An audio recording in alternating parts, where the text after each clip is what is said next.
Oi, gente, espero que esteja tudo bem por aí. Eu sou a Nessa e sejam bem-vindos de volta ao meu canal. No vídeo de hoje vai ser mais um resumão dos livros do universo dos Caçadores de Sombras e dessa vez vai ser de Dama da Meia-Noite.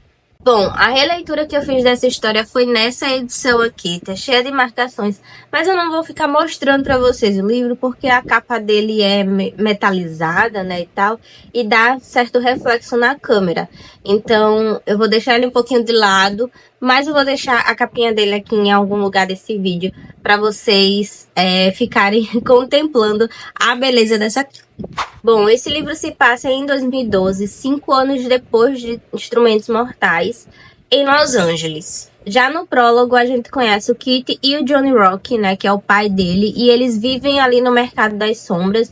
O Johnny sabe de tudo e de todos, então ele tem informações sobre tudo, desde que você esteja disposto a pagar o preço dele por essas informações. E vagueando ali pelo mercado das sombras, o Kit acaba descobrindo que estão surgindo cadáveres cheios de símbolos demoníacos, queimados, afogados e com a mão decepada.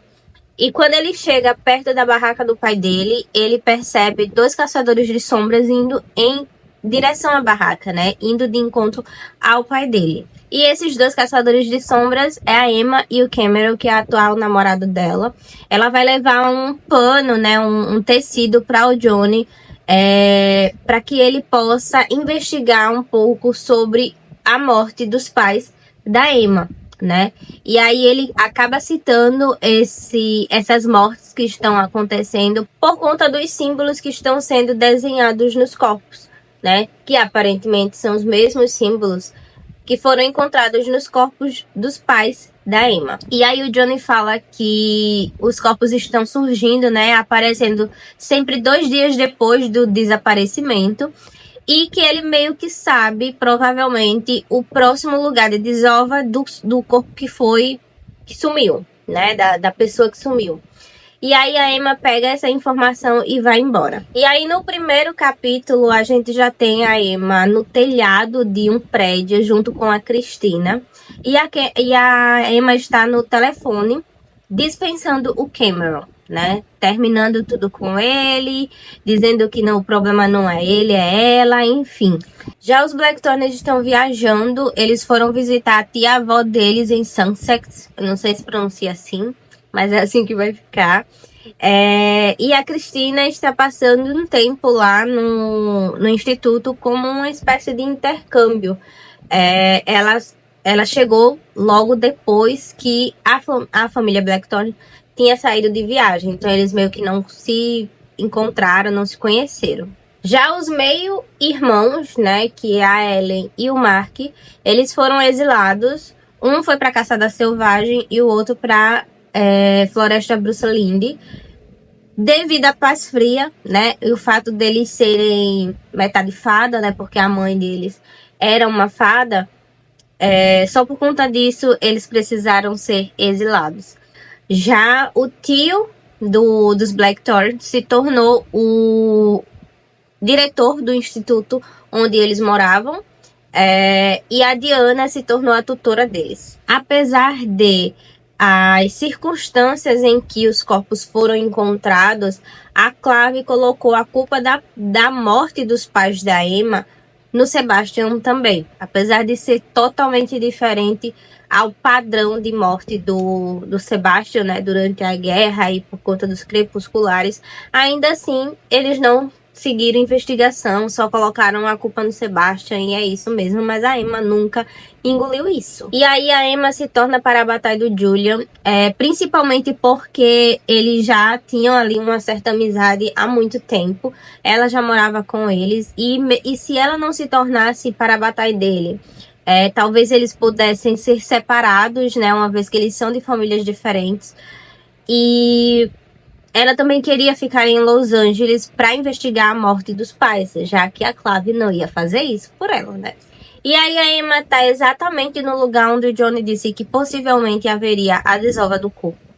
E enquanto ela tá olhando ali, né, observando, ela percebe uma fada roubando. E aí ela vai atrás dessa fada, começa a perseguir essa fada, alcança ela e pede para ela esvaziar os bolsos.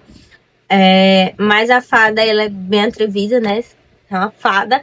E aí começa a provocar ela, dizer que ela não pode fazer isso porque ela, devido à paz fria, os caçadores de sombras não poderiam se meter em assuntos de fadas.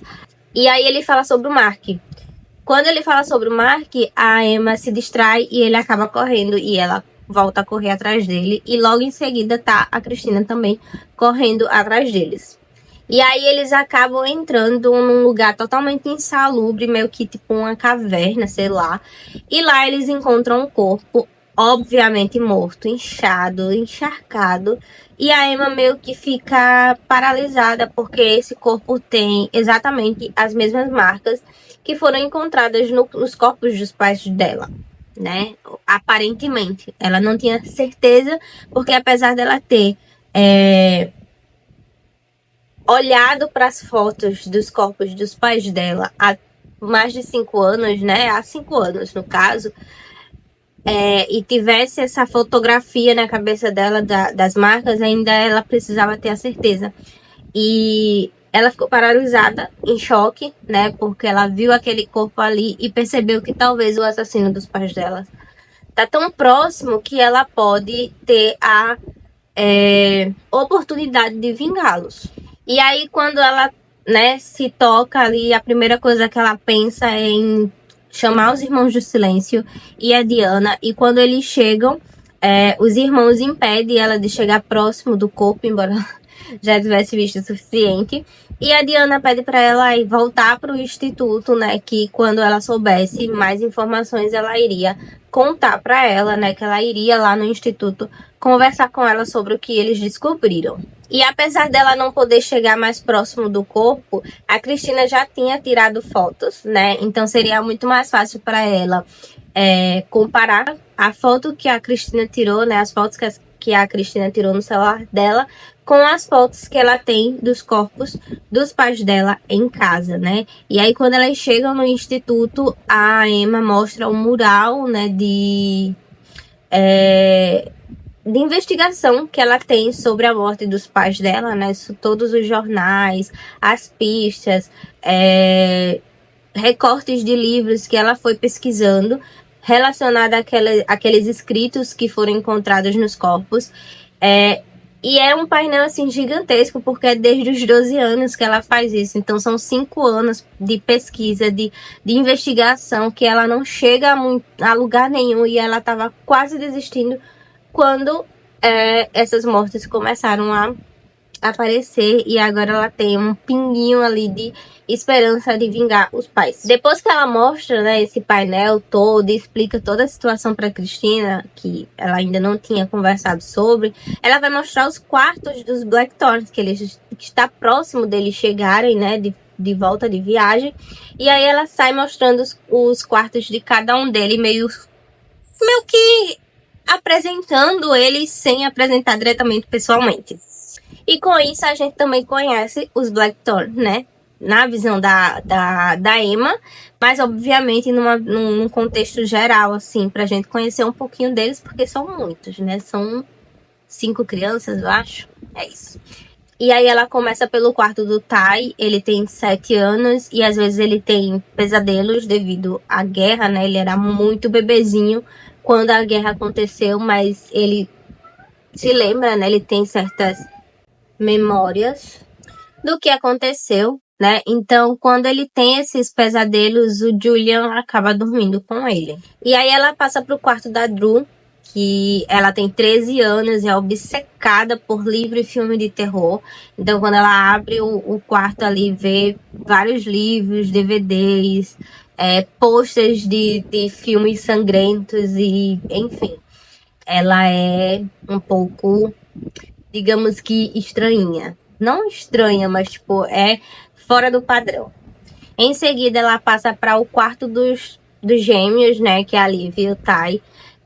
O Ty, ele é louco por computadores, ele meio que gosta dessa coisa de organização de sistemas e tal, mas ele não é tão bom com matemática. E aí essa parte fica com a Liv.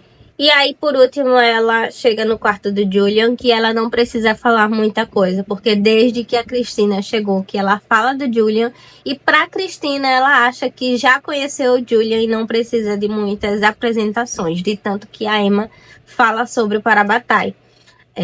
Logo em seguida, a Cristina tenta abrir um outro quarto, que tá trancado, e a Emma explica que é o quarto do Mark, né? Que ele foi levado pela caçada selvagem por ser metade fada e metade Nephilim. Enfim, devido à paz fria. E a Cristina, ela é muito familiarizada com a paz fria, né? Com as questões da fada. Porque é o seu ambiente de estudo, né? Ela tá fazendo um intercâmbio, ela é da cidade do México. E aí, o objeto de estudo dela é, de fato, as fadas. Então, ela conhece bastante desse universo. No outro dia, a Emma acorda cedo e vai correr na praia, né? Que o instituto é basicamente, assim, na frente da praia.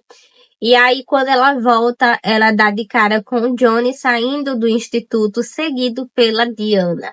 Né? E aí, quando ela entra, a Diana dá um puta de um sermão dela, porque não era para ela estar no mercado das sombras, em hipótese alguma, não era para ela estar seguindo fada, enfim. E depois desse sermão, a Cristina acaba entrando, pedindo licença, dizendo que os Blackthorn tinham voltado. E a Emma sai disparada atrás deles. E aí a Emma nota uma certa diferença no Julian, que deixa ela um pouco desconfortável. Comenta com ele assim por alto o que tinha acontecido, o corpo que ela encontrou, e ela queria mostrar as fotos para ele, para que ele pudesse dar a opinião dele sobre essas marcas, se é realmente igual às que foram encontradas nos corpos dos pais dela, ou ela estava ficando louca. Enfim, ela sempre queria essa validação, não uma validação, mas ela sempre tinha esse desejo de ter a opinião do Julian por ele ser Parabatai dela. E aí ele disse que não pode ir naquele momento porque ele precisava ir no porão falar com o tio dele, porque o tio dele não pegou o escritório do instituto. Ele fez do escritório dele o porão. E aí o Julian precisava lá falar que eles chegaram, enfim. E ele vai, conversa com o tio dele, e a gente vai saber um pouquinho aí da história do tio dele um pouquinho mais pra frente. Mas depois ele volta pro quarto e acaba pegando no sono, tava cansado, enfim, apagou. E aí a Emma percebe que ele não apareceu e vai procurar por ele. E quando chega no quarto dele, ele meio que desperta, pede desculpas pra ela, né, por não ter ido. Ela, ok, pede pra dormir com ele e deita e eles dormem. E aí no outro dia, quando ela acorda, o Julian já não está mais na cama. Ela encontra ele na praia. Ele pergunta o que é que ela queria conversar com ele. E ela fala tudo, né? Fala da perseguição da fada, do corpo encontrado, as fotos, os símbolos. Fala também da Diana, sobre a situação no geral com a Clave, porque a Diana chegou para ela e falou que talvez se ela fosse investigar a fundo isso aí, talvez a Ellen não voltasse, talvez eles não permitissem que a Ellen voltasse. E o Julian fala que, na real, ela deveria sim investigar.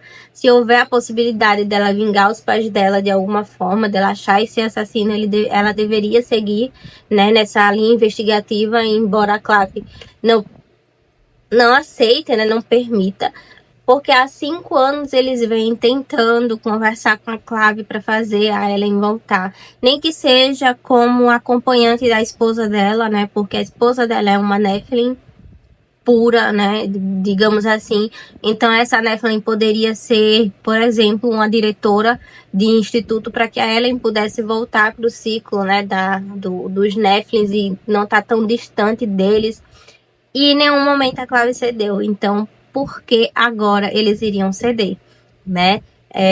Ele meio que tá sem esperança, ao mesmo tempo que ele vai continuar lutando, mas se a Emma tem essa oportunidade, ela deveria agarrar. E, obviamente, que se por acaso a Emma descobrisse quem foi o assassino, né? Quem é o assassino desses corpos que estão surgindo, porque são de mundanos, mas também são de fadas.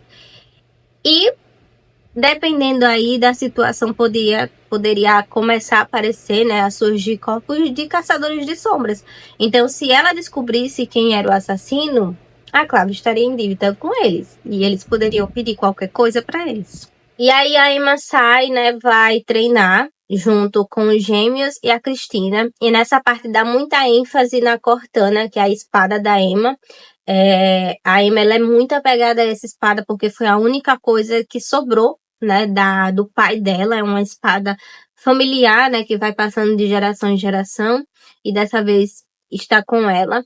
E por ela ser muito apegada a essa espada e ela nunca sair sem ela, ela precisava aprender a lutar com a espada nas costas, né? Sem se machucar, obviamente. Então, ela sempre treinava com a espada nas costas, porque, em hipótese alguma, ela deixava essa espada se ela fosse sair. A Liv começa a perguntar sobre um tal de Diego perfeito para Cristina.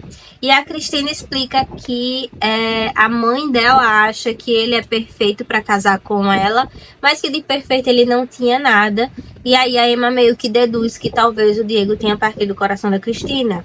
E ela não é muito aberta, né? Ela não conversa muito sobre a vida pessoal dela, então não tinha muito como saber. E a Emma não era invasiva o suficiente para chegar e perguntar. Então ela só ficava deduzindo a partir das coisas que a Cristina ia soltando aos poucos. E aí o alto feiticeiro de Los Angeles, o Malcolm Fade, aparece lá no instituto para levar um remédio pro tio deles, né, dos Blackthorn. E aí a Emma pede para que ele verifique as fotos, né, para comparar se podem ser a mesma coisa e se ele consegue traduzir, digamos assim. E o Malcolm pede para ela enviar para ele por mensagem, né, para que ele possa analisar melhor. Antes dele ir embora, o Ty diz que encontrou alguma pista no computador e a Emma pede para que o Malcolm fique, né, para ajudá-los. E ele fica, mas em determinado momento ele meio que se afasta junto com o Julian. E ele pergunta pro Julian se a Emma sabe de alguma coisa, né? Sabe dele alguma coisa. E o que a gente ainda não sabe. E aí o Ty diz que encontrou a informação de que todas as desovas aconteceram, né? Em linhas leis, né? E isso é um lugar muito poderoso, né, obviamente, onde a magia poderia ser muito mais poderosa, e o Malcolm já fala logo que, devido a ali ele ter olhado muito por cima os símbolos dos corpos, né, ele fala que é um feitiço muito, muito poderoso. E além disso, as imagens, os desenhos que estavam na parede, né, onde o corpo foi encontrado, parecia símbolos de invocação. E aí, quando a Emma tá lá, muito pleníssima, dormindo, o Church, né, que ele é um gato que foi doado, entre muitas aspas, pra Emma, ele sobe em cima dela e meio que chama ela. Quando ela segue o gato, ele leva ela até o Julian, que tá na praia, ele não conseguia dormir, e eles começam a conversar. Ele fala que talvez se o Mark não tivesse sido levado pela caçada, tudo seria diferente. Talvez ele nem tivesse uma para-batalha. E isso magoa muito a Emma, né? A forma como ele fala. Porque a interpretação da Emma é muito diferente do que o que de fato o Julian tá pensando, o que de fato o Julian quer falar com aquilo ali. E a gente sabe o porquê, né? Quem leu sabe o porquê. Mas naquele momento a Emma fica muito magoada e ela sai, deixa ele lá sozinho. E aí no final desse capítulo tem um flashback do Julian matando o pai dele, que tinha se tornado um crepuscular. O Ty o culpando, né? Porque é o Ty, né? E a gente sabe, o próprio Julian sabia, mesmo com 12 anos, que o Ty processava as coisas de uma maneira diferente. E apesar de o Ty estar ali culpando ele, gritando, esperneando, batendo no Julian por ter matado o pai deles, o Julian se sentia aliviado porque todos os outros estavam vivos, né? Apesar do pai ter sido transformado num crepuscular e que ele tivesse precisado matar, porque o pai ia matar o Ty. né? Então seria ele ou o Tai. E ele fez uma escolha. E a escolha magoou um pouco o Tai, mas enfim. E aí, durante a aula com a Diana, a Cristina percebe pela janela uma delegação de fadas se aproximando do instituto. E ela comenta, o Julian sai correndo, vai atrás do tio dele, né? Vai lá no porão perguntar se o tio sabe o motivo dessa reunião. E o tio simplesmente não lembra. E aí, para contextualizar, o Andrew, que é o pai do Julian, e o Arthur, que seria o tio, né? São irmãos. Eles foram aprisionados no reino das fadas e torturados, obviamente. Só que o Andrew, ele se apaixonou pela Lady Nerissa, né, que é uma fada, e teve o Mark e a Ellen junto com ela.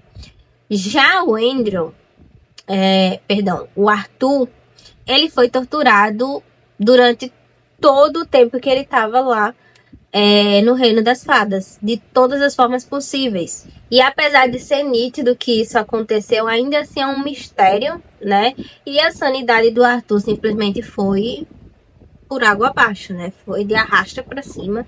E esse remédio que o Malcolm traz, né, é nada menos que algo que traz a sanidade dele de volta, assim, por alguns momentos. Mas quando o efeito passa, ele tem fortes dores de cabeça, mas esse remédio ajudava a que ele pudesse participar de certas reuniões que o Julian não poderia participar, por exemplo, por ser menor de idade.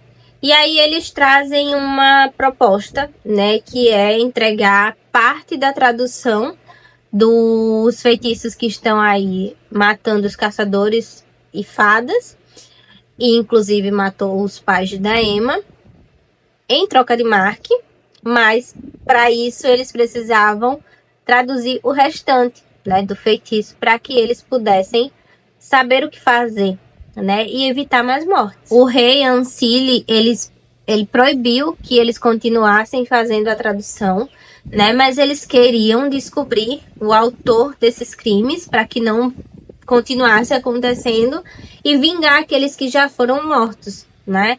Então, já que eles não podiam conseguir, né, seguir ali com a tradução, por que não os Nephilim? E aí, com relação ao Mark, tem uma pequena condição, né? Na verdade, eles entregariam o Mark assim, de boa vontade, mas apenas o Mark ia decidir se ele ia permanecer com a família ou ele iria voltar para a caçada. Mas, por hora, ele ia permanecer com a família até que eles conseguissem traduzir todo o feitiço. E aí o Julian e a Emma vai falar ali com o Malcolm, né? Mostrar a parte ali da tradução que eles ganharam. E logo em seguida o Magnus aparece e a Emma não consegue ficar calada, dá uma língua nos dentes e começa a fazer perguntas e mais perguntas ao Magnus. Inclusive, nessa parte tem um baita de um spoiler do livro Branco Perdido, que é sobre Malek, né? O Magnus e o Alec, que eu não vou comentar aqui com vocês porque não faz sentido para esse resumo, não agrega muito para o resumo, mas é importante dizer que todos os livros vai trazer certo spoiler de um futuro livro, né? De um próximo livro, então por isso a importância de ler na ordem certinha. E se você não sabe, eu trago essa ordem para vocês. Vou deixar nos cards, caso vocês tenham interesse e não sabem por onde começar ou como ler o Universo dos Caçadores de Sombras. Mas enfim, voltando. E aí a Cristina, ela fica meio que responsável por cuidar do Mark. Os gêmeos vai procurar coisas para que o Mark lembre deles. Por quê? Faz muito tempo que o Mark... Faz 5 anos, né, que o Mark tá na caçada selvagem. E no universo das fadas, né, no mundo das fadas, o tempo passa muito mais rápido do que o universo mundano. E o Mark lembra dos irmãos criança, né? O Tavi bem pequenininho, né, com 2 anos, o Tai com 12, enfim, o Julian com 12, na verdade. E não adolescentes como eles estão agora, gigantes, né? Então, para o Mark, eles são apenas ilusões. E por que ele acha que são ilusões? Porque no reino das fadas, a ilusão da família dele foi usada muitas vezes contra ele, né? Pra fazer ele meio que perder realmente ali a noção e acreditar que a família não iria procurar por ele, enfim. Para ele, eles eram ilusões, mas o Julian acaba conseguindo reverter essa situação, contando algo para o Mark que apenas o Mark saberia. Então, nenhuma ilusão poderia falar o que o Julian falou. Então, ele acaba acreditando, assim, meio que desacreditado, mas aquilo ali mostrou para ele que talvez eles não fossem realmente uma ilusão, eles realmente fossem a família dele. E aí, na casa do Malcolm, né, a Emma acaba falando pro Magnus exatamente o que é que eles estavam fazendo ali. Não conta exatamente todos os detalhes da investigação deles, mas o Magnus acaba falando que a Paz Fria era desprezível, que nem deveria ter acontecido, e isso acaba trazendo certa confiança pro Julian, porque, querendo ou não, o Magnus faz parte do conselho, né? E se o Magnus, sei lá, falar para Clave sobre a investigação deles, né, que envolve fadas, talvez dê ruim. Mas é o Magnus, né, gente? O Magnus, ele é confiável. E aí o Malcolm diz que vai sim ajudar eles, mas que será perigoso e não vai levar pouco tempo, né? Ele vai precisar de um certo tempo ali. A Liv, ela é louca para ter um Parabatai, mas não qualquer Parabatai. Ela queria que fosse o Tai, né? Que é o seu gêmeo. Só que o Tai, ele não quer ser Parabatai da Liv, ele não quer ter um Parabatai. A Liv, ela meio que se espelha muito na Julia, no Julian e na Emma, né? A relação deles, ela acha muito bonita. Ela vê muita semelhança com a relação que ela tem com o Tai, mas ela quer mais, né? E o Tai não quer. A gente vai saber mais pra frente o porquê que o Tai não quer, né? Obviamente. Mas o fato dele ser incisivo e dizer que ele não quer, que não é necessário, né? Porque a relação dele já é muito de eu morreria por você, eu mataria por você. Ainda assim, isso machuca um pouco a Liv, né? O fato do irmão dela não querer ser para a batalha dela. Mas já nessa parte a gente percebe que o Tai, ele é neurodivergente, né? E embora não seja dito com todas as palavras possíveis, ele tem certas características. E para o universo dos Caçadores de Sombras, isso sequer existe, né? Não tem nem sequer uma palavra para isso. Então, só o leitor, né, e a intenção da autora que vai definir se ele é ou não neurodivergente. Para mim, ele é. E aí, todos eles, né, já perceberam essa certa diferença no Tai, né? A maneira como ele enfrenta as coisas e vê o mundo de uma forma totalmente diferente dos outros. O fato dele sempre precisar estar com fones de ouvido, embora muitas vezes ele nem tá escutando música, mas ele precisa estar ali com aquele fone, porque é uma certa proteção para ele. Enfim, toda a família meio que acolhe ele, sabe?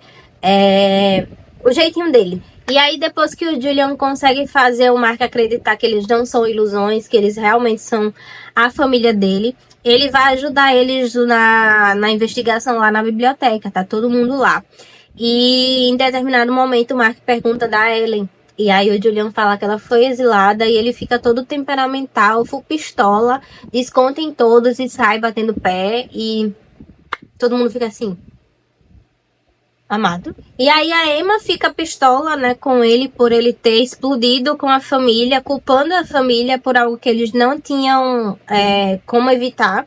E ela vai atrás do Mark, ela encontra a Dru no corredor e ela fala que possivelmente ele estaria no telhado, porque quando ele ficava triste, ele ia pra lá, né, espairecer, e agora tinha a caçada selvagem que se passasse lá, ele poderia ver. Mas o medo da Dru era que se a caçada selvagem ele quisesse ir embora. E aí a Emma percebe o medo nisso, né? Nítido nos olhos da Dru. E a Dru pede pra Emma ir lá buscar ele, né? Convencer ele a descer e voltar pra família. E aí, nesse momento, a gente também percebe a relação da Dru com o corpo dela, né? Pra idade dela, ela é mais alta e mais cheinha, né?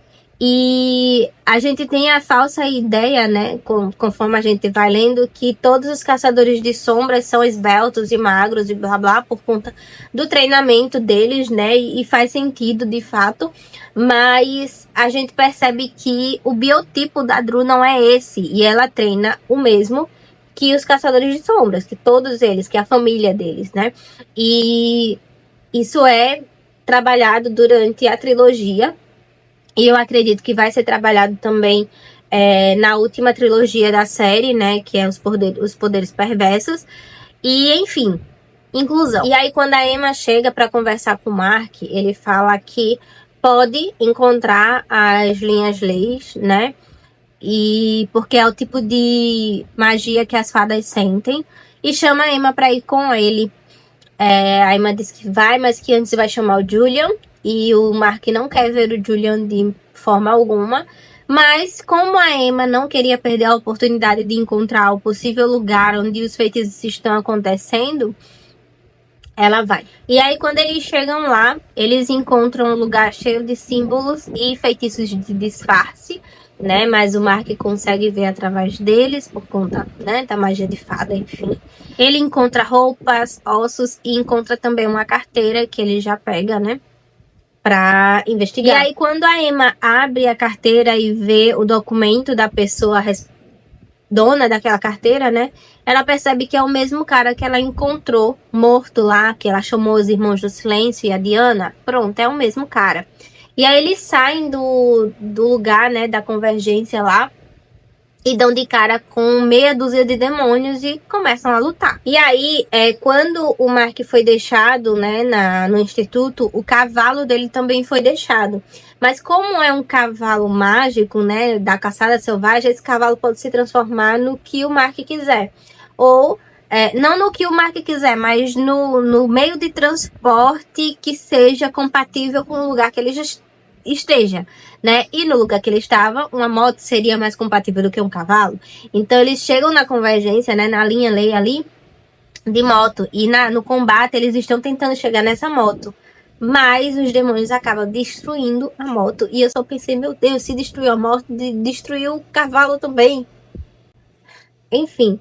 Mas quando eles estão ali quase conseguindo matar todos, aparece um carro do nada junto com o Julian e a Cristina. Como eles chegaram ali e como eles chegaram, assim, sabendo onde eles estavam, a gente ainda não sabe. Na verdade, a gente sabe, mas enfim. E aí eles terminam ali, né, matam todos os demônios e vão embora. No caminho, eles passam numa lanchonete, alguma coisa assim, pra se limpar, né, tirar o sangue e tal.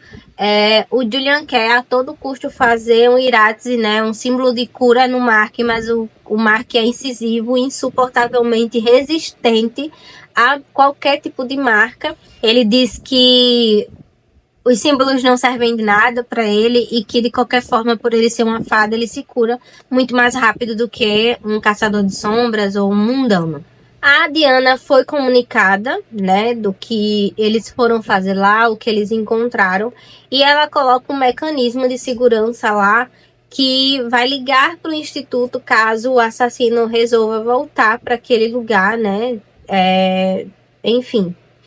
E aí no outro dia eles vão fazer lá os testes de habilidade deles, né, para poder fazer o relatório da clave, né, para enviar para a clave para fingir que tá tudo normal, né? Que eles não estão numa investigação louca aí. Por algum motivo, o Arthur aparece bem no momento em que o Tai vai fazer o teste.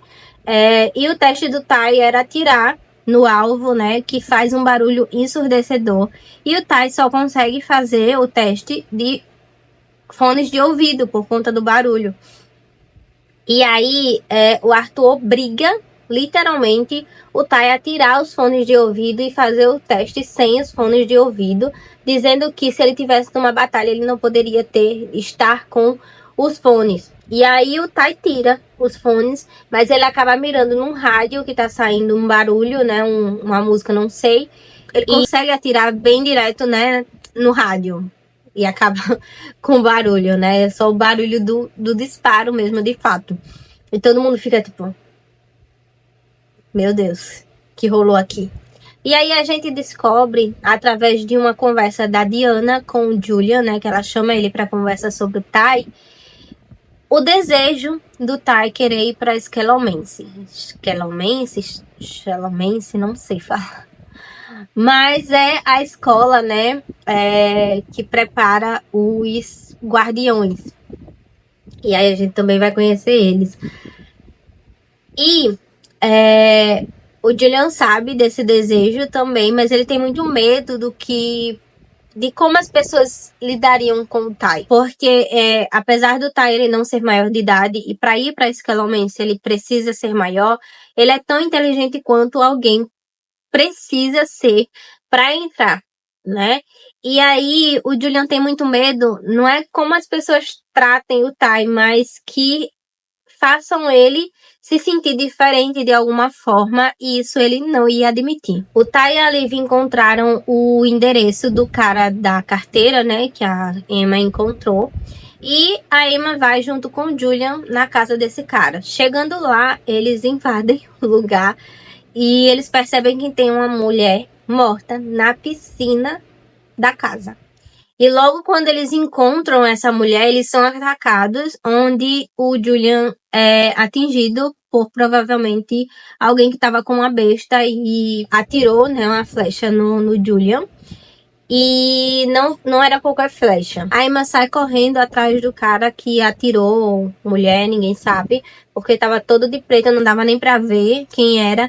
E ela vai atrás, corre, mas acaba perdendo ele. E quando ela volta, ela percebe que o Julian tirou a flecha do corpo dele, né, da perna dele, porque ele afirma que estava ardendo muito mais do que uma flecha comum.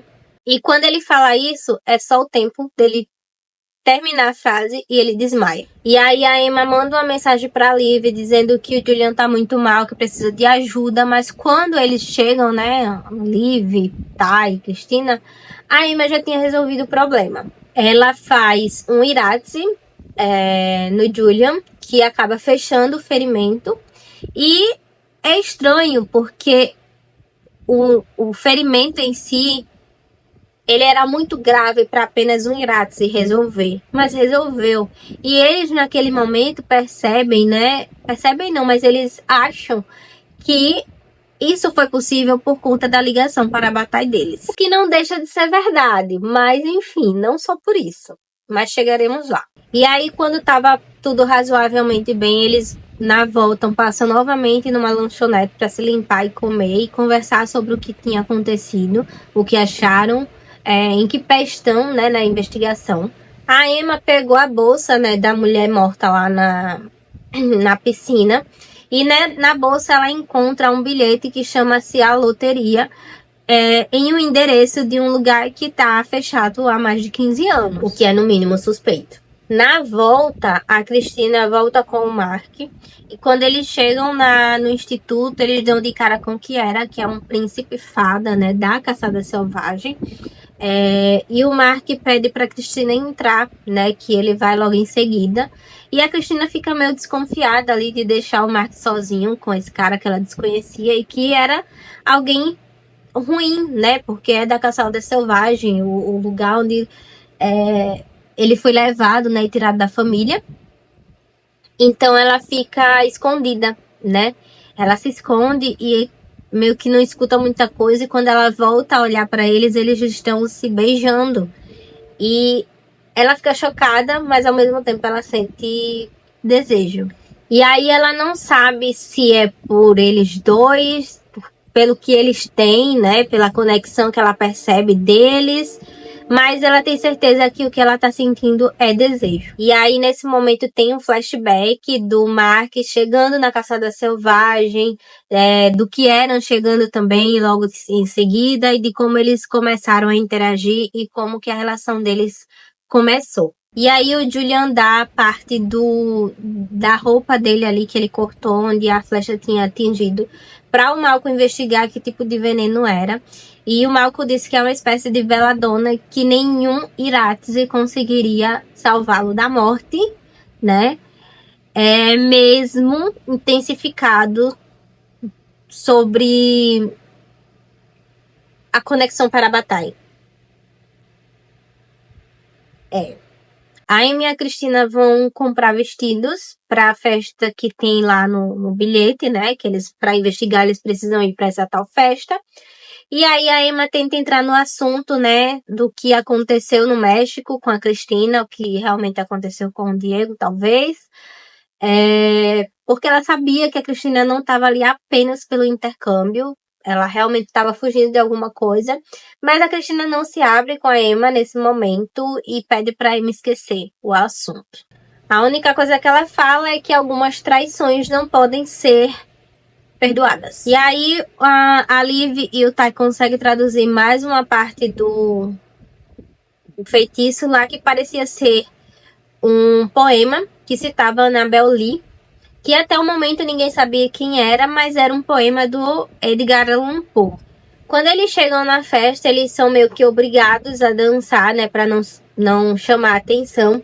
E eles começam a perceber que todos ali têm certo sangue do submundo, de lobisomem, de fada, de vampiro, enfim, todos ali tinham sangue submundano. E aí, na segunda dança, a Cristina é tirada a dançar por um azul, segundo ele mesmo, e ele é parte fada. O Mark some, né, de vista, assim, por um tempo, e o Julian e a Emma começam a dançar também. E essa dança, a gente percebe que mostra um pouco ali dos sentimentos que eles estão nutrindo um para com o outro, né? Sentimentos esses que eles não podem expressar, né? Publicamente, inclusive, porque a lei é bem clara e objetiva e eles não podiam quebrá-la. Para Batares, simplesmente não podiam se apaixonar. Ponto. O Mark, ele some porque ele vê o Kieran, e ele vai atrás. E o Kieran percebe que a Cristina está bem atenta ao Mark e possivelmente o Mark esteja apaixonado pela Cristina. E o Mark acaba dizendo que a Cristina jamais veria ele dessa forma. E distrai o Kieran, começar a beijá-lo ali no guarda-volumes. Enfim, o Kieran acaba esquecendo ali essa possível situação. E aí, nessa festa, acontece a tal da loteria, né? Que seria o sorteio de uma pessoa para ser caçada. Pelo que ninguém sabia. E aí, eles tentam ajudar esse cara que é escolhido, que é esse tal de Azul, que foi dançar com a Cristina, inclusive. Mas ele dispensa a ajuda deles, porque as regras são claras, era sem interferência, principalmente de Nephilim. E aí, quando eles chegam em casa, né, o Mark finalmente se declara para Cristina, e ela questiona sobre o Kieran, né, o que o Kieran vai achar disso. E aí o Mark diz que o Kieran não se importaria, e a Cristina entende, né, visto que ela estuda as fadas, ela percebe que o coração do Mark é do Kieran, né, mas o que ele estava oferecendo para ela era só o corpo. Ele não poderia oferecer o coração naquele momento. E isso ela não queria. O Julian e a Emma vai atrás do Johnny Rooke, de novo, né? Questionar, perguntar sobre o Teatro da Meia-Noite, que era o lugar onde que a festa aconteceu. E sobre essa tal de loteria, se tinha alguém que saberia o que era, seria o Johnny Rooke. Mas enquanto eles estão ali conversando, eles ouvem um barulho no porão e eles vão atrás. Chegando lá, está lá nada menos que o Tai apontando uma faca para o pescoço do Kit. Obviamente o Kit percebia, né, percebeu no olhar do Julian e da Emma que o Tai não deveria estar ali. E aí, super apavorado, né, porque o Johnny nunca tinha visto o Tai, não sabia o que estava acontecendo. Ele dá o endereço do cara que foi sorteado na loteria para Emma e pede para eles deixarem tanto ele quanto o filho em paz, que ele já não ia ajudar mais e era a única coisa que ele ia fazer por eles. Quando eles chegam no instituto, a cozinha está um puro suco do caos, totalmente destruída. O Mark tentou cozinhar, né, mas obviamente ele não tem um talento pra coisa. O Tavi tava dentro do saco de um açúcar refinado. A Drew tava bebendo uma bebida ali que claramente era bem duvidosa e ia fazer ela vomitar de alguma forma. E o Julian fica pistola. Ele ficou pistola, né? A cozinha dele. E aí, com isso, o Julian começa a falar e questiona se o Mark vai escolher a família ou a caçada selvagem, e que se ele fosse escolher a caçada selvagem, que ele não fizesse com que os irmãos se acostumassem com ele.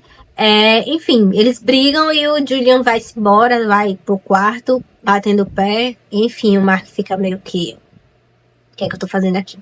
A Emma recebeu uma mensagem da Convergência e ela acaba indo lá sozinha. A Cristina pega o endereço do cara que foi escolhido e vai seguir ele. Ele tem 2 dias, né, para que a morte aconteça. E a ideia da Cristina é seguir ele até que o assassino, que seria o guardião lá da loteria, deve ser possivelmente o assassino, apareça pra fazer, de fato, né?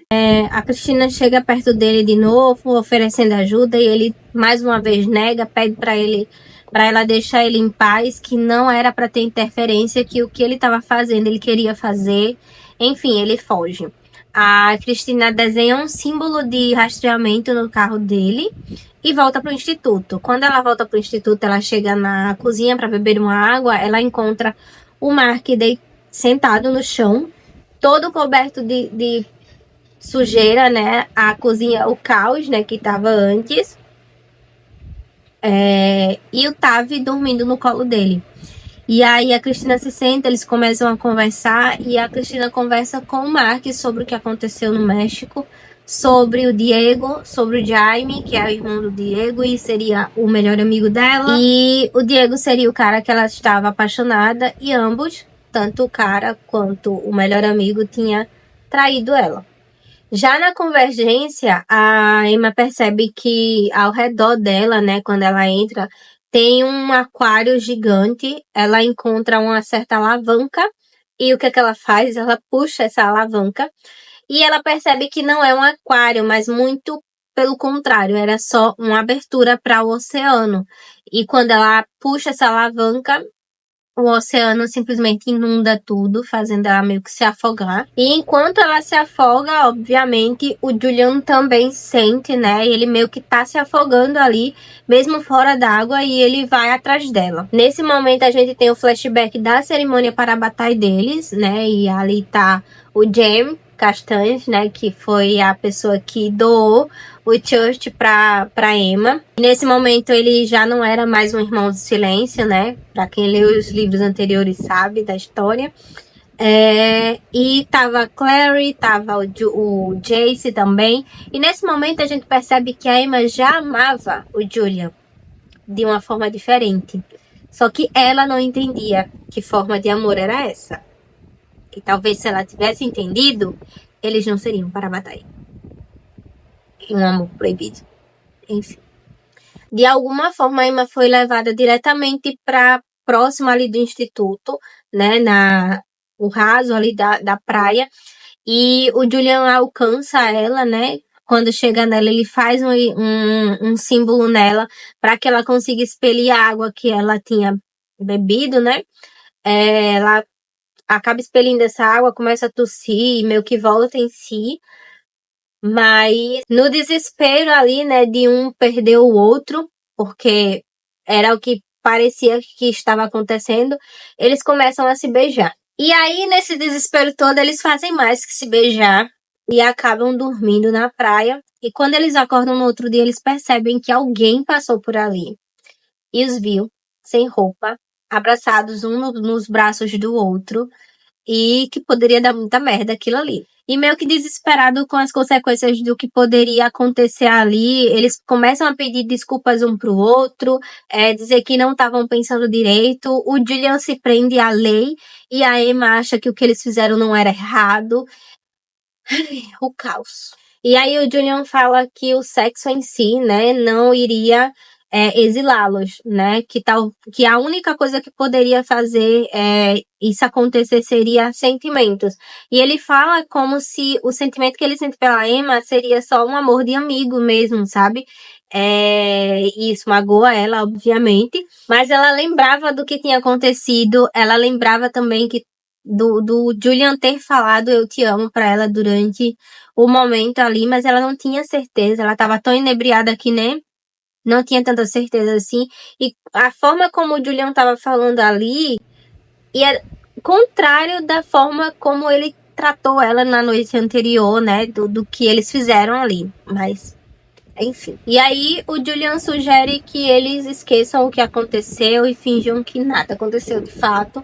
Quando eles chegam no instituto, a Diana tá furiosa porque a Emma foi pra Convergência sozinha, mas ela decide que pede pra eles irem tomar um banho, se fazer a alma voltar pro corpo e depois irem pra biblioteca conversar. A Liv já começa a perguntar se a Emma encontrou alguma coisa na Convergência. E a Emma fala que encontrou um vestido, que ela ainda não sabia se seria de muita ajuda. O Tai diz que conseguiu traduzir mais uma parte do tal poema junto com o Mark. E eles percebem que, seja lá o que está acontecendo, tem a ver com os Blackthorn.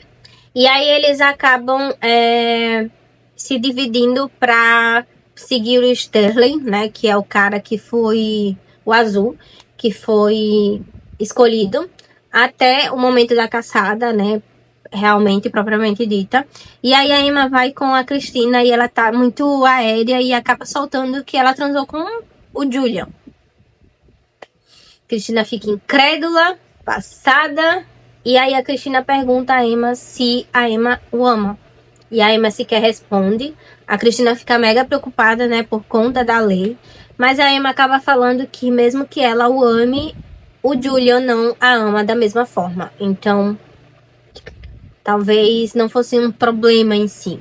E aí elas chegam num prédio meio escuro ali, estranho. Elas começam a entrar e percebem que elas estão num bar bem nojento, sabe? E percebem que o Sterling está lá dentro. Então elas vão até ele e ele começa a conversar com elas, né? Mandar elas embora, deixar em paz. E como as pessoas ali do bar não tinham visão, parecia que ele estava falando sozinho. E aí o dono do bar convida ele a ir embora, né? A sair. E quando ele sai, ele já sai correndo, fugindo das meninas. E as meninas vão correndo atrás dele também, mas o mesmo cara que atacou o Julian, lá na casa do cara que foi morto, e eles encontraram a mulher morta lá também, tava correndo atrás deles também. E aí a Emma fala pra ele correr, né, pro Sterling correr, e ela vai atacar o cara. E aí a Cristina pede pra Emma soltar o cara, mas a Emma não quer de jeito nenhum soltar por conta do que aconteceu com o Julian, por conta do que poderia ter acontecido com o Julian depois que esse cara atirou, né, a flecha nele. E enquanto eles estão ali no debate, eles percebem que o Stanley pegou o carro, bateu o carro, estava segurando uma menina fada e antes que eles pudessem impedir, ele mata a menina fada. Isso, o cara que a Emma estava segurando fala que ele não é uma vítima, muito pelo contrário, ele é o assassino. Mas, quando ela se vira, o estrago já tem acontecido. E esse cara nada mais era do que o Diego perfeito.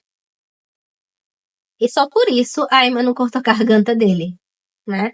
Mas o Stanley grita que ela era a 13ª, que eles chegaram tarde demais. E aí o guardião aparece, mas quando ele percebe que tem Néfilis ali, ele some também. E aí eles conseguem capturar o Stanley, prende ele, né? Amarra ele, bota ele no carro para levá-los para o instituto para interrogatório. E aí o Diego começa a falar que percebeu que eles estavam investigando sem a Clave saber e que ficou preocupado com a Cristina. E a Cristina pergunta o porquê dele estar investigando, né? E ele fala que foi a mando da Scalomance, que ele é um guardião, eu não lembro o nome, gente, mas eu vou lembrar em algum momento. E aí, durante o caminho para o instituto, eles começam a interrogar o Sterling ali mesmo. E ele fala que ninguém sabe quem é o guardião, mas que eles precisavam matar alguém, né? Um inocente, para conseguir o que ele queria, né? Que no caso seria fama, beleza, dinheiro e afins. E aí ele fala que ele deveria ter ido com o guardião para Convergência, porque todo o ritual acontece lá e que eles estragaram isso. E aí, quando eles chegam no instituto, eles percebem que o lugar está cercado de guardiões, né? liderados pela Belinda.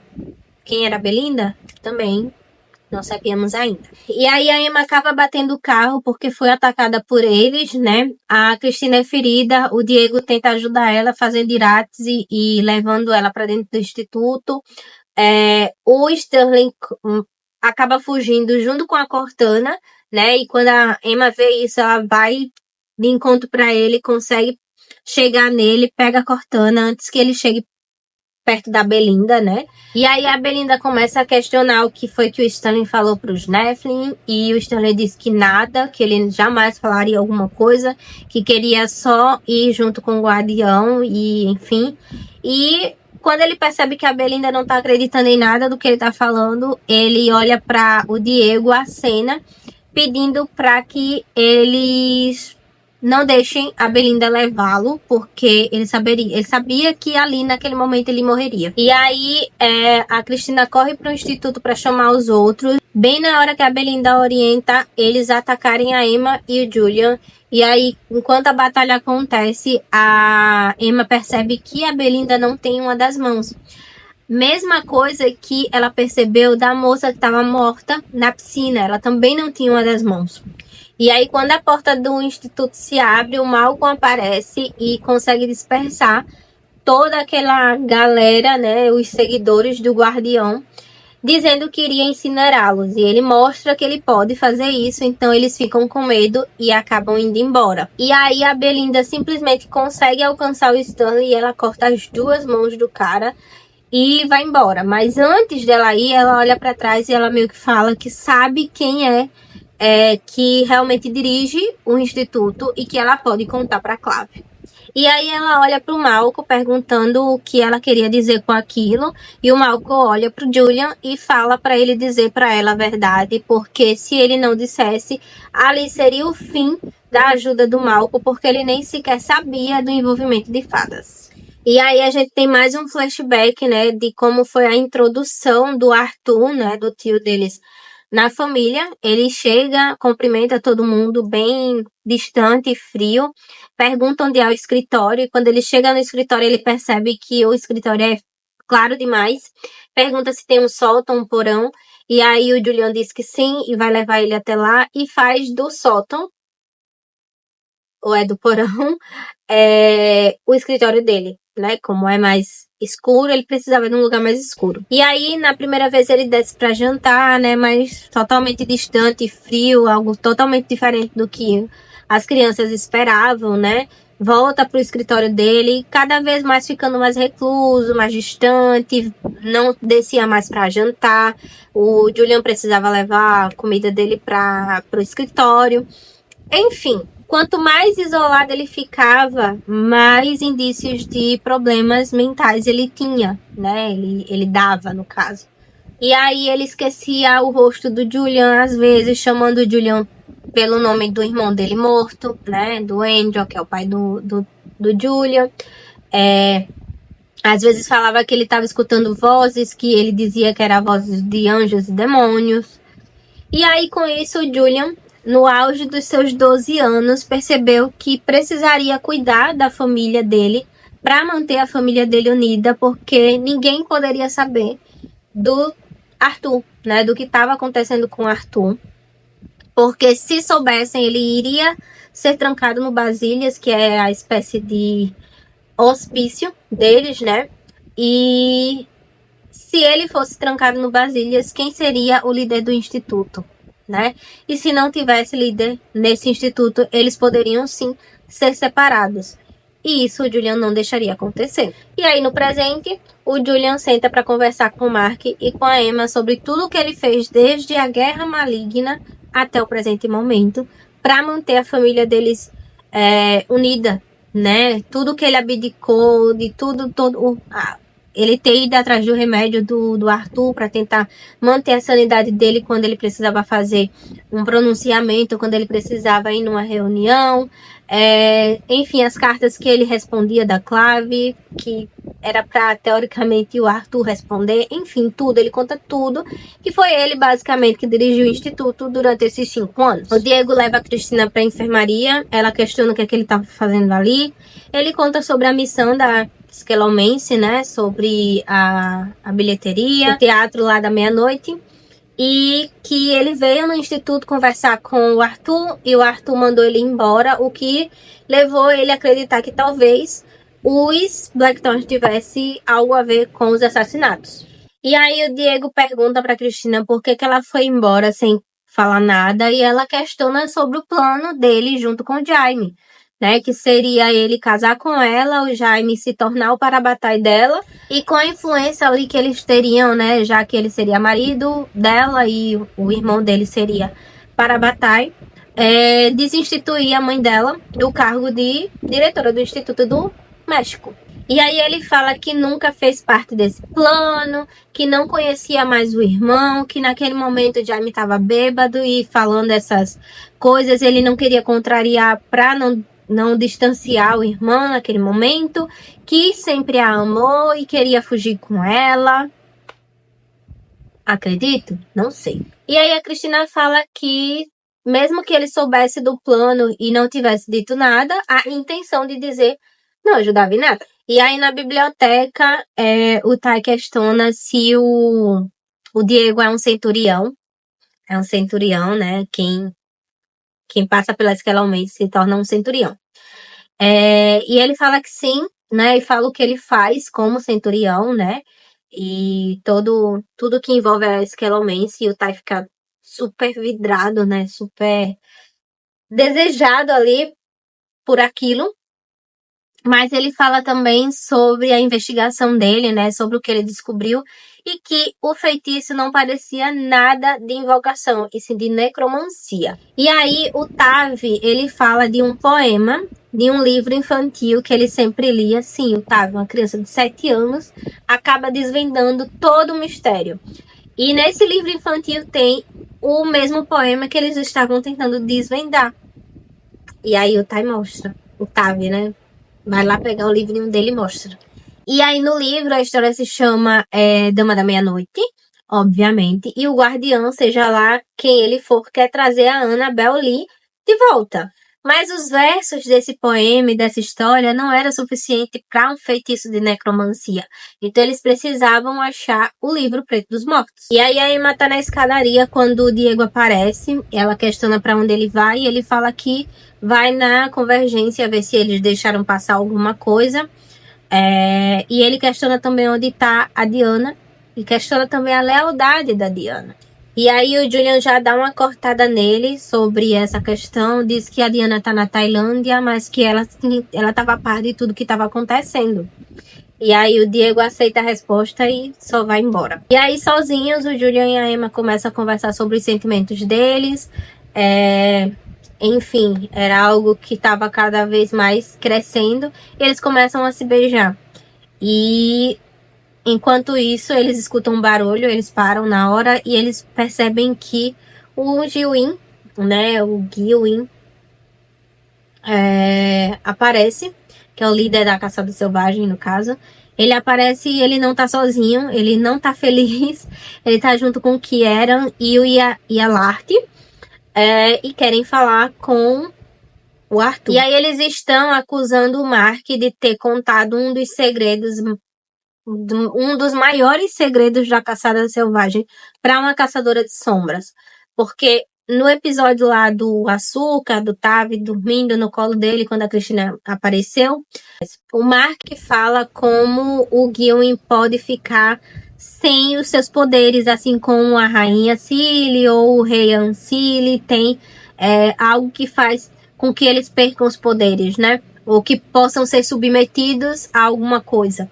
E ele conta pra Cristina, mas assim, bem esporadicamente, sabe? Sem pretensão nenhuma. Mas o Kieran tá na janela escutando e acaba contando pro Gilwyn. E aí, a punição que o Kieran sugere seria que o Mark voltasse pra caçada. Porque, egoísta do jeito que ele era, achava que era isso que ia acontecer. Mas o Ialart disse que não. O Mark não iria voltar para a caçada, mas ele seria chicoteado 20 vezes. E aí o Kieran fica chocado, tenta intervir, obviamente, porque ele não achava que isso que ia acontecer. E ele não queria machucar o Mark. A única coisa que ele queria era que o Mark voltasse pra caçada, porque ele tava com ciúmes da Cristina. Aí o Yalart disse que se o Julian tentasse intervir, o acordo dele estariam acabado, mas mesmo assim o Julian tenta, e o Mark diz que vai sim receber o castigo, porque apesar de tudo, era a lei das fadas, e ele era sim parte fada, e ele diz que vai receber o castigo. E aí o Kieran se joga nos pés do Yalart, implorando para que isso não acontecesse, né? Para que o Mark não recebesse essas chicotadas. Mas o Mark já estava com as mãos na árvore, que se chamava Árvore da Sorva.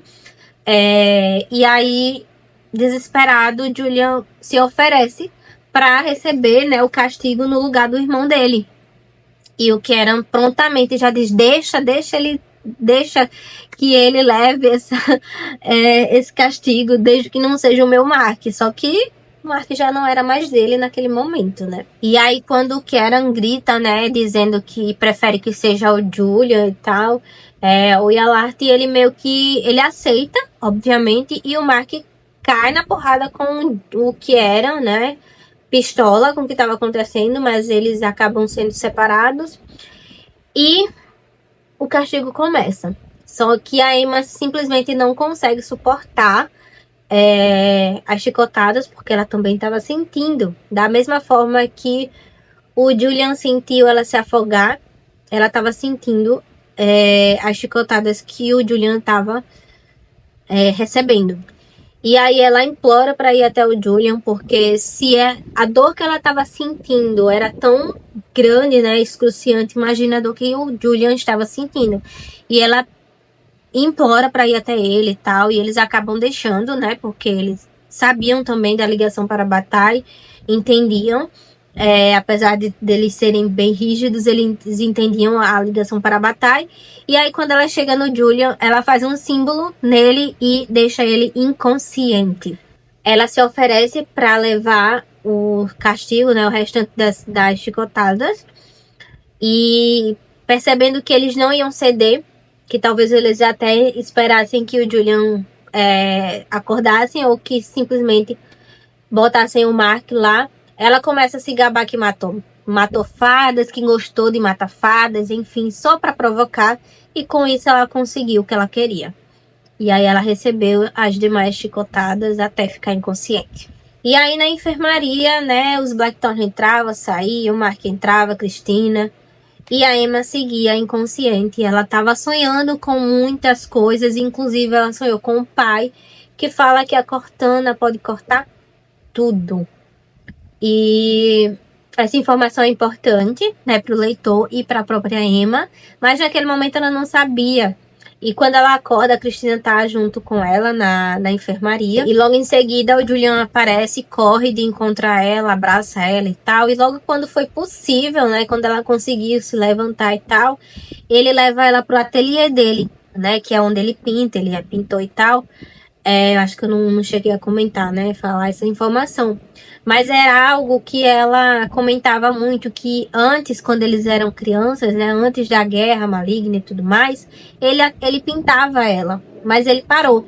Só que, na verdade, ele não parou de pintar ela, né? Ele, na verdade, começou a esconder os quadros que ele fazia dela por medo de que quem os visse percebesse o que ele sente por ela. E enquanto a Emma estava ali inconsciente, né, por mais preocupados que eles estivessem com ela, eles continuaram a pesquisa. Eles pediram para Drew e o Tav irem para a praia, né, depois da informação que eles deram sobre o livro. Eles encontraram, né, uma informação importante também, que é sobre a história de uma caçadora de sombras que se apaixonou por um ser do submundo e a família não aceitou. E ela foi mandada para se tornar uma irmã de ferro por conta desse amor aí, né, proibido, entre aspas. Porque a família simplesmente não aceitava esse relacionamento. Bem vibes LGBTQIA+, né? E aí o Diego fala que o veneno que tem nas suas flechas é de beladona que só cresce na Cornualha. E a história da moça, né, da Nephilim, que foi levada para se tornar irmã de ferro devido ao relacionamento que a família não aceitava, também se passou lá na Cornualha. Eles começaram a ligar uma coisa na outra e perceberam que o Malcolm também morava na Cornualha, que ele se apaixonou por uma Nephilim e que ele provavelmente era o guardião. E nesse momento de descoberta, a Dru corre, né, sai correndo, entra na biblioteca questionando o que é que eles querem com ela. E eles ficam sem entender. E ela fala que ele disse que o Julian estava chamando por ela, urgente. E quando ela diz ele, o Julian questiona quem é ele. E ela fala que é o Malcolm e que ele ficou com o Tavi na praia. E a última informação importante do tal poema, do tal feitiço, é que sangue Blackthorn era o último ingrediente, digamos assim, para o feitiço em si.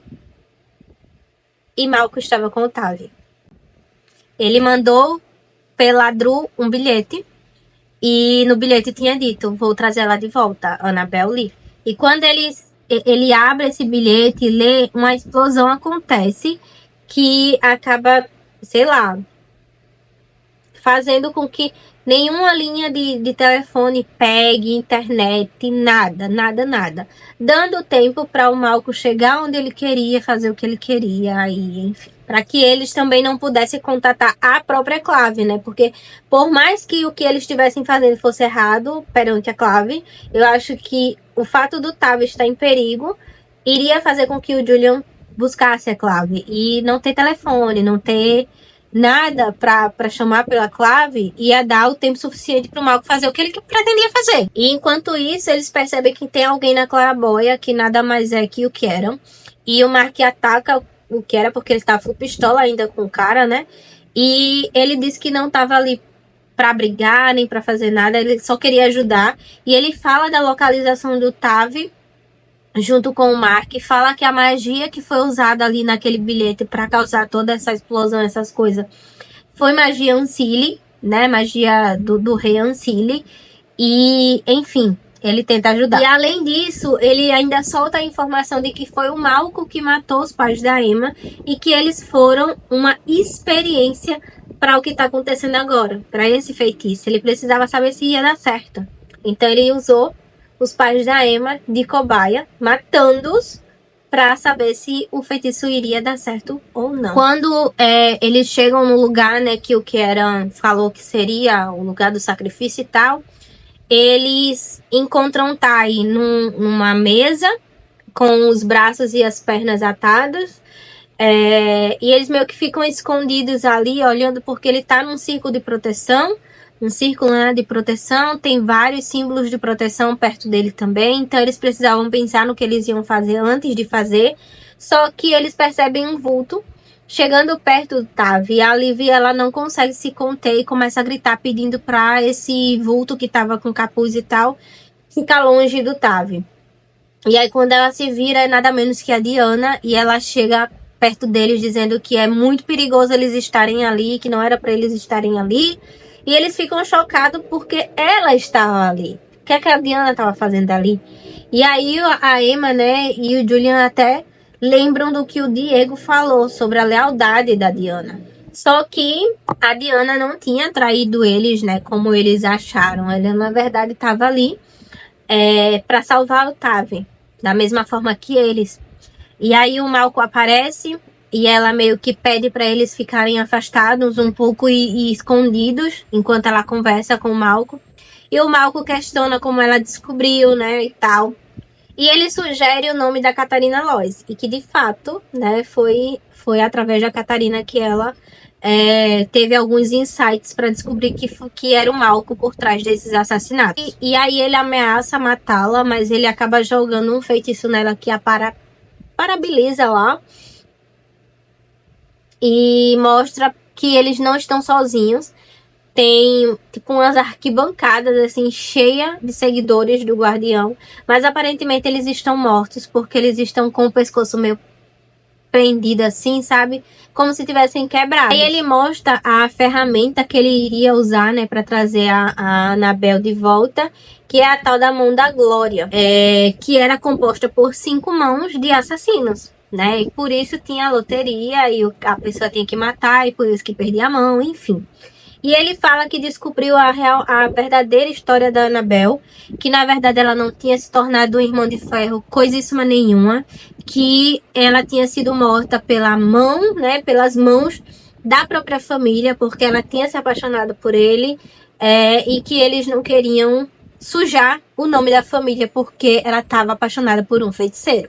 E nesse momento o Julian já não consegue mais se segurar, ele ataca e de alguma forma os seguidores que pareciam mortos, eles estavam só no mesmo feitiço que o Malcolm tinha jogado na Diana, né? E ele acaba soltando, né, esse feitiço e os seguidores começam a atacar eles também. E aí o Mark entra junto com o que era no Lança do Vento, que é o cavalo do Kieran, e para poder ajudar, né? O Julian consegue entrar no círculo de proteção que o Tavi estava. A Emma corta as correntes que o Tavi estava preso com Cortana. E o Julian pega o Tavi e sai correndo daquele lugar, porque a primeira coisa que ele precisava fazer era tirar a criança dali, né? Porque a batalha já estava acontecendo. E aí, durante a batalha, a Emma consegue pegar a mão da Glória lá e sai correndo. E nisso que ela sai correndo, o Malcolm vai atrás dela e eles acabam presos numa sala, só os dois. E aí o Malcolm começa a se gabar sobre como ele planejou tudo isso durante 5 anos, como ele matou os pais dela, como ele conseguiu ganhar a confiança dos Blackthorn durante esses anos, etc, etc, etc. Ele fala que teve a ajuda do rei Ancili para o experimento com os pais da Emma, mas que mesmo assim os anos de estudos não deram certo. E aí ele resolveu continuar estudando para fazer a próxima vez dar certo, né? Que seria essa, no caso. A Emma ataca o Malcolm, mas quando ela lança a espada, né, para ele, a espada acaba pegando no peito dele, onde estava o volume negro dos mortos. E aí o impacto é tão grande que ela acaba soltando a mão da Glória, a espada, tudo. E aí ele pega a mão da Glória, né? Ele fala que sabe dela do Julian, que foi ele que viu eles na praia. Ele questiona se a Emma sabe o porquê da proibição de Parabatas se envolverem, se apaixonarem, da maldição, né? Ele dá a entender que é uma coisa muito, muito ruim, mas ele não deixa claro o que é. E enquanto ele se gabava de tudo que ele estava fazendo, a Emma conseguiu alcançar a Cortana, pegou a espada e enfiou no coração do Malcolm. Então, quando ela fez isso, o feitiço que prendia ela naquela sala junto com ele foi desfeito, né? E começou a entrar água e nisso o corpo dele foi levado junto com a água. E aí na volta pro instituto, né? Depois deles respirarem, a Diana se oferece para levar a culpa por tudo que aconteceu, mas o Julian nega. Ele sabe que ela tem alguma coisa a esconder e foi por isso que ela não aceitou ser a diretora desse instituto, né, de cuidar deles. E mesmo assim, não sendo a diretora, ainda assim ela cuida deles. E o Julian resolve pedir pizza, né? Geralmente, depois de uma batalha, eles sempre param numa lanchonete, mas dessa vez ele resolveu pedir pizza. E é uma informação importante que a gente só descobre depois, tá? Mas, enfim. E aí, quando eles chegam no instituto, eles encontram Jace, a Clary e o Magnus. Mas logo em seguida, eles dão de cara com o Inquisidor também. E a primeira pergunta do Inquisidor é sobre o Mark. Porque apesar do cheiro ali, né, de tudo que ele conseguia ver, que era magia do rei Ancili, ainda assim ele sabia que a caçada selvagem jamais deixaria o Mark livre por livre e espontânea vontade. E aí o Julian pede para as crianças irem para o quarto, né, para tomarem um banho, se estabelecerem, que ele iria contar tudo o que aconteceu para o Robert. Mas o Robert não queria que o Julian falasse. Ele pediu para o Diego falar. Porque, apesar do Diego ter a mesma idade, assim, ou aproximada do Julian, ainda assim ele era um centurião, né? Então ele tinha, certo, uma patente maior ali. Mas o Julian acaba complementando a história de alguma forma durante ali a conversa. E aí, quando o Robert pergunta sobre a ausência do Arthur em toda a história que foi contada, o Julian fala que a Clave não ajudou ou protegeu a Ellen e o Mark em nenhuma outra vez, então ele ficou com medo de contatar a Clave novamente, porque sabia que não ia ter proteção para o Mark. E aí o Julian instiga o Arthur a falar alguma coisa, né, do que ele tava, da investigação que ele estava fazendo. E quando o Arthur meio que começa a falar ali, o Julian atropela e fala que o tio estava investigando na Shade, que é um vampiro, que as pizzas que ele pediu é desse vampiro, ele estava entregando pizzas com pós viciantes e usando magia negra também. Então, apesar de o Arthur estar um pouco distante aí da questão com o mal, com convergência e tudo mais, ele estava fazendo uma investigação paralela. E como as pizzas já estavam a caminho, né, eles constataram ali que essa história era verdade. Embora, né, obviamente a gente percebe, né, a gente sabe que foi só uma forma de desviar ali o olhar do Robert. E aí quando o Robert vai embora, né, a Clary e o Jace também, o Kieran chega para perguntar ao Mark qual é a decisão dele, né, e o Mark diz que escolhe a família, que prefere ficar, que não o perdoa, porque o que ele fez foi muito grave, mas que estava em dívida com ele, né? Porque ele ajudou o Tavi. Então, se ele precisasse, ele poderia chamar. E aí, o Mark vai atrás da Cristina. Quando chega no quarto dela, ela tá se beijando com o Diego. Já na barraca ali, né? Na casa do Johnny Rock, ele percebe que aconteceu alguma coisa com o Guardião, uma vez que os feitiços de proteção sumiram, né? E ele manda o Kit pro porão, né, se proteger, mas mal o Kit manda uma mensagem para Emma dizendo o que estava acontecendo e os demônios invadem a casa dele, começa a atacar o pai dele, e mesmo que ele estivesse ali dentro do num círculo de proteção, ainda assim os demônios conseguem ultrapassar esse círculo de proteção e acabam matando o Johnny Rook.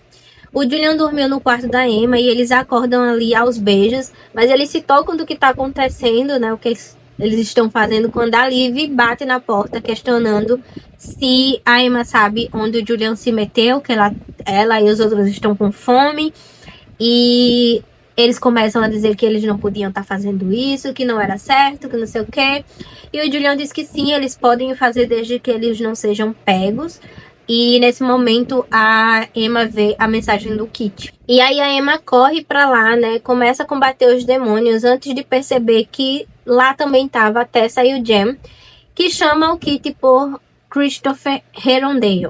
E ela se toca, né? Ela percebe que o que eles estavam procurando, que é dito lá, acho que em Princesa Mecânica, que eles estavam procurando alguma coisa, era nada menos que o Kit.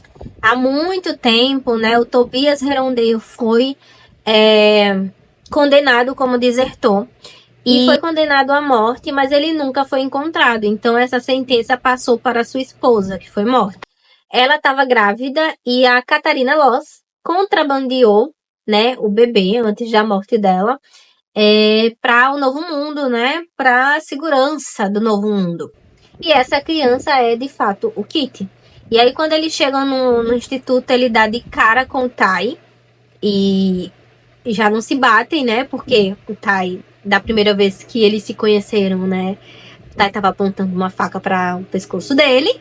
Então, era compreensível o Kit não gostar nada dessa história de ficar no mesmo instituto que o Tai estava. A Emma vai conversar com o Jem. E ela cita, assim, como se não quisesse nada sobre o fato de... sobre essa possibilidade de Parabatais se apaixonarem e do porquê de ser proibido, de não ser tão comentado sobre. E o Jamie acaba falando para ela o porquê. Ele conta que algum tempo depois que a cerimônia já acontecia, eles perceberam que o laço do Parabatai era muito forte e que se transformassem em um amor romântico, esse laço, né, esse poder que a ligação Parabatai acaba trazendo para os caçadores de sombras, ele pode mudar o tipo de poder que é gerado pelo feitiço da cerimônia. o amor unilateral, uma apaixonite, um beijo, sei lá, parece passar, né, despercebido, mas o amor romântico mesmo, o correspondido, é complicado. O poder ia crescer muito mais do que era proposto. Os símbolos que os Parabatas fizessem teriam um poder também muito maior, que aí a gente lembra do Iratse, que a Emma fez no Julian, que não poderia ter salvo ele da morte. Teriam a manipular magia como os próprios feiticeiros, isso não é normal. E por fim eles acabariam enlouquecendo, né, virando monstros, machucando a família, até chegando a matar a família, até que eles mesmos morressem. E aí a Tessa aparece perguntando o que é que eles estão conversando, e o James fala que algo do tipo como acabar com o amor ou algo assim. E aí a Tessa fala que é muito mais fácil você acabar com o amor que outra pessoa sente por você do que você acabar com o amor que você sente pela outra pessoa. E isso pega aqui, ó, na cabecinha da Emma. E aí ela decide que ela vai convencer o Julian que ela não se sente dessa forma, que ela não o ama dessa forma.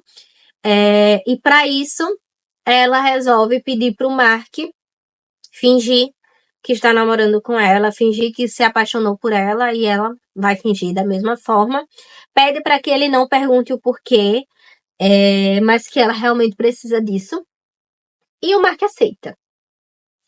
Até porque ele viu a Cristina beijando o Diego lá, então ele meio que achava que talvez não tivesse chance com a Cristina também.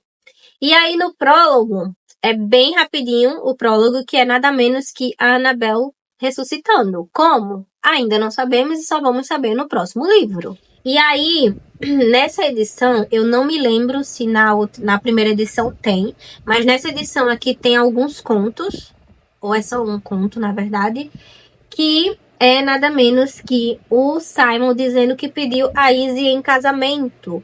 E pra quem acompanha aí a saga sabe que Izzy pra mim não faz muito sentido, né? Mas enfim. No momento em que ele pede a Izzy em casamento, ele já tá formado na Academia dos Caçadores de Sombras, já é um caçador de sombras propriamente dito, né? E aí a Izzy queria que a festa de noivado acontecesse dali a 2 dias, porque seria o aniversário de 15 anos do Max, né, se ele estivesse vivo, e ela pede ajuda para Clary e pro Jace para a organização. Na festa estão todos os personagens de Instrumentos Mortais, né, que fizeram parte de Instrumentos Mortais em algum momento, os que ainda estão vivos, no caso. Inclusive, tem spoiler de Malek, mais uma vez, né? Em As Maldições Ancestrais. E também de os caçadores, de Academia dos Caçadores de Sombras, né? Que no caso seria a questão do Simon se virar um caçador de sombras, né? Ascender e tudo mais. E aí, enquanto a festa acontece, o Jace chama a Clary numa sala à parte e também pede ela em casamento, mas ela hesita em responder. E aí o Magnus aparece dizendo sobre a emergência na casa dos Blackthorn, né, da Magia Negra, o que estava acontecendo lá com relação ao Malcolm.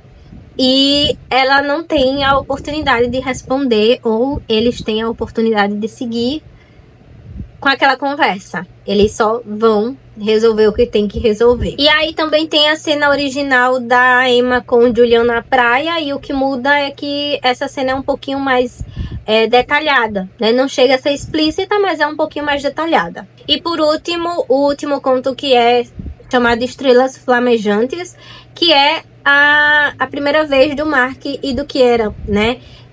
O Mark falando sobre como ele se sente abandonado pela Clave por ser quem ele é, como ele sente falta da família deles, dele, né, no caso, o que eram todo derretidinho por ele, e inclusive a mania que o Mark adquiriu de nomear as estrelas com o nome dos irmãos dele, para não esquecer, foi ideia do Kieran.